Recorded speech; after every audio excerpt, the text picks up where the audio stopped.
Donald Trump to appear in court next Tuesday, the first former president to face criminal charges. They're connected to hush money paid to adult film star Stormy Daniels ahead of the 2016 election.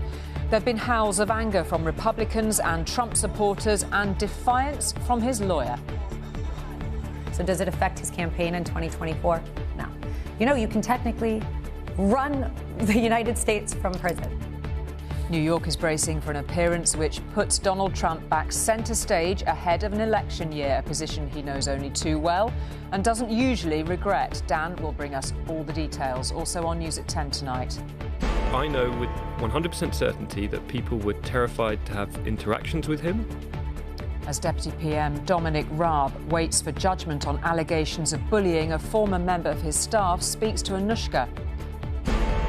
Ex-England cricket captain Michael Vaughan cleared of using racist language.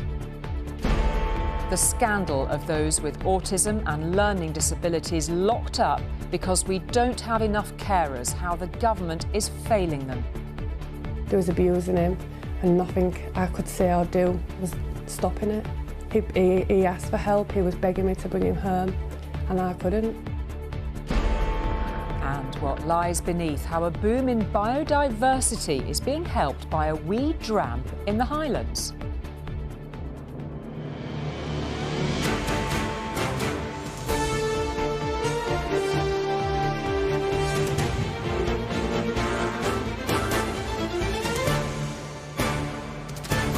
This is ITV News at 10 with Julie Etchingham.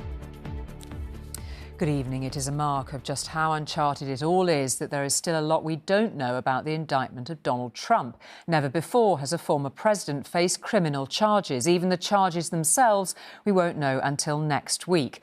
What is clear tonight is that once again the United States is bracing for the kind of division and bravado some had hoped were firmly in the political past. Mr. Trump, at his Florida estate tonight, is due before a New York court on Tuesday over allegations around hush money payments made to the adult film star Stormy Daniels. He'll have his fingerprints recorded, his mugshot taken, but no handcuffs, we're told, following arrangements with the Secret Service. The fulcrum around which the future of the United States now pivots is here, the criminal court in Manhattan, where former President Trump will now be charged. It is a case which already divides a nation. The political rift already apparent from the streets of New York to the gates of Trump's estate at Mar-a-Lago in Florida. News of the indictment caught many, including President Trump himself, off guard. His initial hastily typed reaction, complete with a spelling mistake, described it as an attack on our country, the likes of which has never been seen before. Tonight, he reposted a stirring video of himself with the caption, "He never backed down for you." The message, he'll fight the charges and the election with equal vigour. The Trump family is keen to portray a criminal charge as a political attack. Folks. This is like communist level shit. Today, one of his loyal supporters acknowledged how it's possible the police mugshot of Donald Trump might be an awkward campaign image. They just want a mugshot. And I hope to God that President Donald J. Trump smiles as pretty for that picture because they're going to use it in all their campaign ads. So I want my president to look good, don't you? The woman at the centre of the case is Stormy Daniels, a former adult film star who claims she had a brief affair with Donald Trump and was then paid $130,000 in hush money by Donald Trump's fixer Michael Cohen. He was jailed for that and other offences. Trump always denied knowledge of the payments, belittling Stormy Daniels whenever possible. Stormy Horseface Daniels, no attraction. It's nice to meet you. Oh, thank you. I'm Dan. Hi. At Donald Trump's golf course in New Jersey, I meet his lawyer, Alina Haber. This painting, I think he received it last summer. And is that real gold leaf? Who showed me the clubhouse where the 45th president still spends much of his time. She insists he'll fight all the way. What does this indictment mean for his campaign? This is his life. This is no different than last week, and it will be no different next week. So does it affect his campaign in 2024? No. You know, you can technically run the United States from prison. And he'd do that if necessary? He's not going to prison. These charges confirm Donald Trump's place in the history books for all the wrong reasons once again. Not only is he the only US president to be impeached twice, he's now the only former US president to face criminal charges. He'll be required to appear in court here in New York, an ignominious day for a man who once held the highest office in the land. Donald Trump is not just fighting for the presidency. Now he's fighting to stay out of jail. For some, this further frays the very fabric of US democracy. Dan Rivers, News at 10 in the United States. Well, the legal action over that $130,000 payment to Stormy Daniels is not the only legal challenge the former president faces. There are the potential of charges over the classified White House documents found at his Mar-a-Lago estate last August. Investigators are also looking into Trump's role in the 2021 attack on the US Capitol building, while another grand jury has been looking at whether his call to Georgia's Secretary of State, urging him to find the votes needed to overturn his election defeat there in 2020, amounted to illegal meddling. Well, let's go back to Dan in Washington. I mean, so many legal cases facing the former president, Dan. We know already, of course, he's planning to run for the White House again. What does this do to his prospects? Well, I mean, for any other candidate, Julie, this would spell political doom. But Donald Trump continues to defy political gravity, really. He's up in the polls against his nearest rival for the Republican nomination, Ron DeSantis, by a considerable margin. And even in polls against President Biden, he's neck and neck, which is pretty extraordinary given the situation that we're in. You've got to remember as well that he's getting a lot of money off the back of this. A lot of donations are coming in because he's playing the sort of victim card and galvanizing his base. But I think it's important on a day like today to take a step back and look at the historical context. In 234 years since George Washington became the first president of the United States, there has never been a president or former president to face criminal charges. Never has this Rubicon been crossed. Yet today we are getting confirmation that it will be next week. And we face the prospect of Donald Trump appearing in court throughout this year and next year, and potentially for other cases as well, while he is simultaneously campaigning for the White House. Most people would say that would write him off as a political candidate for the White House, but he continues to confound expectations. OK, Dan, it is going to be quite the week next week. Thank you very much indeed for that. Thank you. Here, with a bullying inquiry ongoing into the Deputy Prime Minister Dominic Raab, we've heard from one former civil servant who says people were terrified around him. Mr Raab was, he says, 100% a bully, and he claims the former Foreign Secretary piled pressure on staff. For his part, Mr Raab has always denied bullying or intimidating those in his departments. But with the findings of the official investigation not expected until after Easter, they remain allegations he cannot shake off. He managed to rack up 24 formal complaints from his own civil servant. Will he walk before he's pushed? This man is particularly interested in the fate of the Deputy Prime Minister Dominic Raab because he used to work under him. She always comes with the usual bluster and political opportunism. Hiding his face to speak anonymously, he describes a tense and uncomfortable atmosphere in the department when Mr Raab was Foreign Secretary. Do you think Dominic Raab was a bully? Yeah, without a doubt. I know with 100% certainty that people were terrified to have interactions with him, but also to interact with his office. He talks about intense pressure on officials, describing unreasonable timeframes and work rejected for simple spelling or formatting mistakes.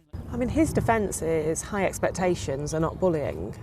I think you can have high expectations and not be a bully, and I think he had high expectations and he was a bully. And was it just him, or was it other people around him? It was other people around him, and I was in a room in which he witnessed bullying and did absolutely nothing. He did absolutely nothing. He didn't step in, and I think that sent a really important message to people in that room. That he was condoning it? Yep. One of the most powerful men in the country was condoning it and saying he was saying that that kind of behaviour was acceptable. This man is one of a number of people ITV News has spoken to about Dominic Raab as an investigation into his behaviour by Adam Tolley KC nears its conclusion. One former official from the Ministry of Justice called him the most difficult minister I've ever had to work with. He saw the system as the enemy. Another former colleague said he turned a happy, productive office into a miserable hole, adding, "Not all bullies scream, they are sarcastic, demeaning and controlling." But others argued that Mr Raab's expectations were not bullying and said he was kind to staff, hosting Christmas awards and a summer barbecue known as the Raabecue. The Deputy PM himself has described excellent relationships with civil servants, insisting he always acted with professionalism, even asking for the inquiry himself. I believe in the highest standards of professional integrity. It will be a breach of the rules of the inquiry for me to comment on it, and I'm not going to do so. He asked himself, is bully the right word? So he looked up the definition. I read that a bully is someone that uses their influence to intimidate other people, and if that is the definition, then he was 100% a bully. Critics and supporters of Mr Raab have given evidence to the investigation expected to report after Easter. His future will then be determined by the Prime Minister. Anushka Astana, News at 10. Now, even having himself been cleared of using racist language towards Asian players, the former England cricket captain Michael Vaughan today stressed nothing should detract from Azeem Rafiq's lived experience. Indeed, several of his former teammates were found guilty of using a racial slur during Mr Rafiq's time at Yorkshire. For him, vindication after years speaking out about racism in the sport. From winning the Ashes as England captain to becoming one of the best batsmen in the world, Michael Vaughan has been a sporting hero to many. But in the last 18 months, he's been the highest profile cricketer to be caught up in one of the biggest off-field scandals to hit English cricket, that of racism. Fighting to salvage his reputation, today there was exoneration, cleared of using racist language against a group of his ex-Yorkshire teammates, all of them Asian. This is him in 2009 shaking their hands. 3 accused him of making a racist remark to them, saying, "There's too many of you lot, we need to have a word about that." Today, a disciplinary panel said, on the balance of probabilities, it wasn't satisfied he'd said those words. In a statement posted to social media, his reaction, saying, "I have never wanted to do anything that runs contrary to genuine efforts to clean up the game of cricket. I truly hope people can understand why, on a personal level, I could not just accept or apologise for something which I know I did not do." Today, charges were upheld against 5 other players, including the widespread use of a racial slur. Unlike Vaughan, all of them had withdrawn from the process. Azeem Rafiq was one of the players Vaughan was accused of directing the racist comments to. Since 2020, he's been speaking out about the discrimination he suffered during his 2 stints with Yorkshire. I feel vindicated. 7 out of the 8 charges have been upheld, and the main one being Yorkshire being institutionally racist, which is fundamentally why I spoke out. There was only one form of cricket. Vaughan had been a cricket pundit on the BBC, stepping down last year to challenge these allegations. No confirmation today he'll return. The game at large is also now braced for a review on how diverse and inclusive it actually is.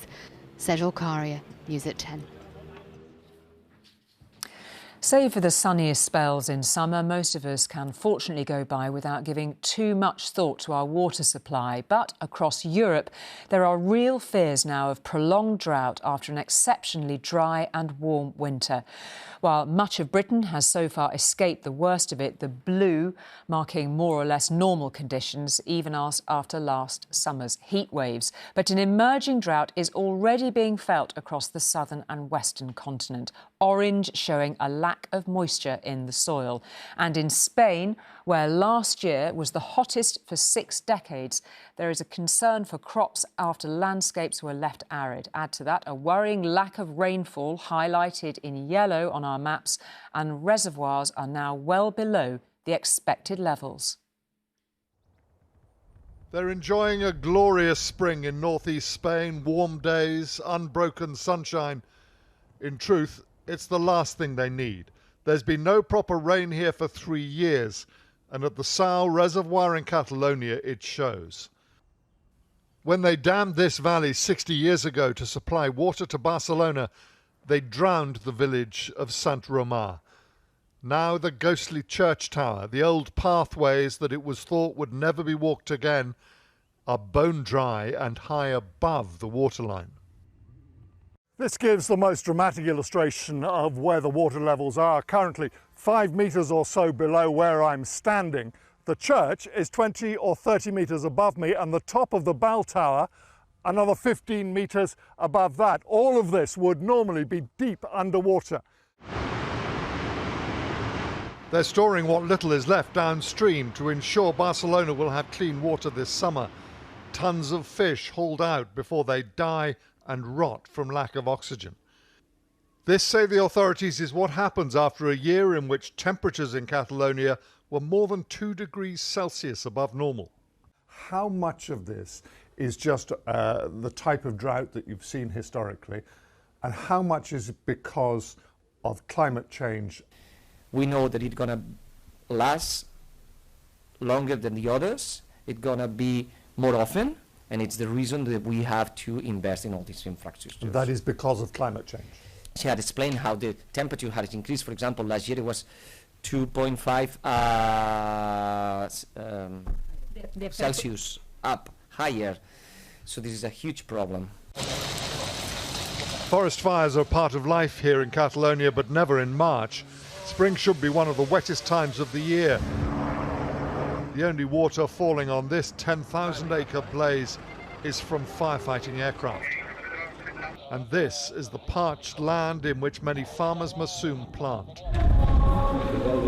In the Catalan village of l'Espunyola, the image of the Virgin Mary is carried from church towards the fields as part of a special service of prayer for rain, a plea to the Almighty to put right the climate damage of man. Back at the reservoir, Sebastian Perez has seen his kayak rental business quite literally dry up. No tourists, no water, no income, at the spot where last summer he'd be launching canoes. The normal years, the water ref here, no? Yeah. This year, no business. But he sees just how serious the long-term implications are. The kayaking, no kayaking, it's a good problem. To Barcelona, this water arrives in Barcelona through millions of persons to drink, to shower, no? But it's a big problem. Yeah, it's a big problem to the society, no, in Catalonia. This drought will end, they always do. The reservoir will refill. But this is happening more often, and each time it seems more severely. A whole swathe of southern Europe finding itself on the sharp end of climate change. James Mates, News at 10, Catalonia, northern Spain. Incredible images from Spain there. Now, Andrew Tate, the social media influencer who was banned from various platforms over his misogynistic hate speech, has tonight been released from a Romanian jail. He, at the back, and his brother, talking to reporters, will instead be held under house arrest until the end of next month. They were detained in December over allegations of sexual assault and exploitation. Neither has been formally charged. Any parent caring for a child with autism or learning disabilities will know the incredible challenges it can sometimes bring. But imagine reaching out in desperation for help from the authorities, only to have your much-loved child locked up with little prospect of being released. As Peter has found time and again in his special investigations, it is a scandal too many families are having to endure because of a chronic shortage of carers in the community. Why did they restrain you? This is a distress call. A 19-year-old called Josh phones his parents. He has learning disabilities and autism, and he's been locked away in hospital. Got red marks, yeah, I can see them. These marks are bruises. He says he is being abused. What the hell have they done to you? They would call him a retard, throw water in his face, physically restrain him when he didn't need restraining, and they marked him. He asked for help, he was begging me to bring him home, and I couldn't. Thank you.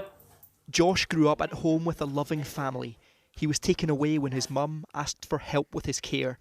He's now been detained under the Mental Health Act for a year and a half. Doctors have actually cleared Josh to be freed already, but the reason he remains locked away is because the UK does not have enough carers and accommodation to support him for a life in the community. My biggest regret is asking for help. Your biggest regret? Yeah. That's quite a stark thing to say. Yeah. As a mother, you wanted to help your son. Yeah, and all I feel like I've done is fail him. He hasn't done anything wrong, he doesn't deserve to be locked away. Josh is one of more than 2,000 people with learning disabilities and autism currently locked away in English hospitals. In a series of ITV News investigations, we found evidence some are sedated and kept in solitary confinement. Now, from the NHS's own figures, we can report as many as 41% of those being held potentially do not need to be there. The government had set a target to half the number of these patients by this time next year, but exclusive data analysis for ITV News has now revealed they're not only on course to miss that target, they're likely to be at least 4 years behind. More than half the local areas in England haven't even met the target that was set for 2020. In fact, a third are moving in the wrong direction, with numbers of those locked up increasing or stagnating. The point of these targets was to fix a broken care system that was exposed in the scandal of Winterbourne View. In 2011, whistleblowers uncovered abuse so appalling the government promised to take action. Claire's son Ben was a patient in Winterbourne. He had his jaw broken so badly he will wear dentures for the rest of his life. I feel that I've brought somebody into the world that is not acceptable and doesn't matter.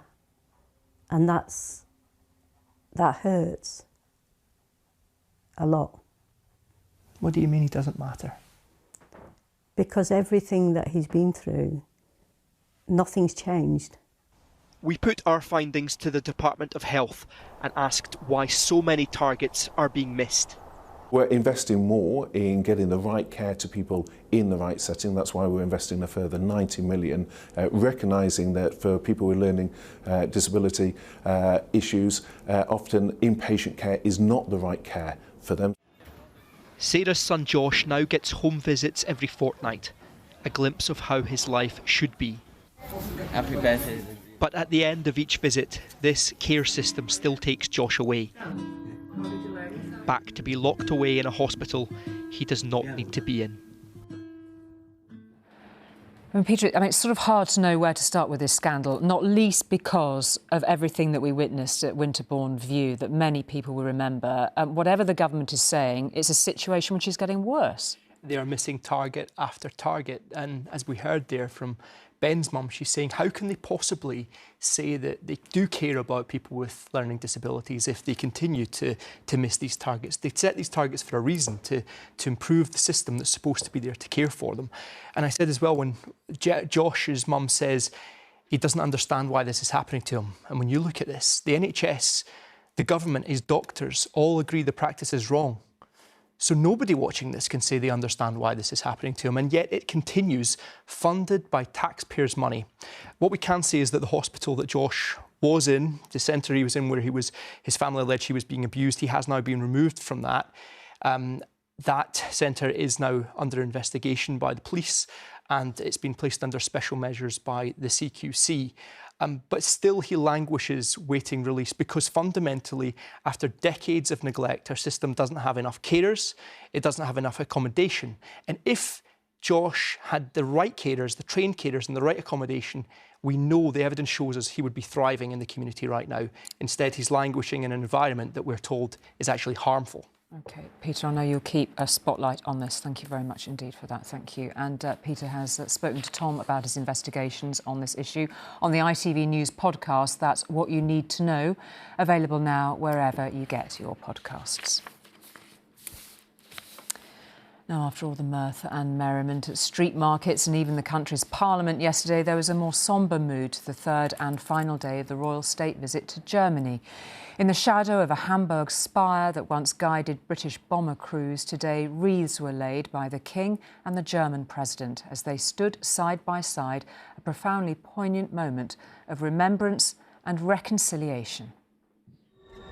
As we might have expected, the German express train which carried the King and Queen Consort from Berlin this afternoon rolled into Hamburg on time.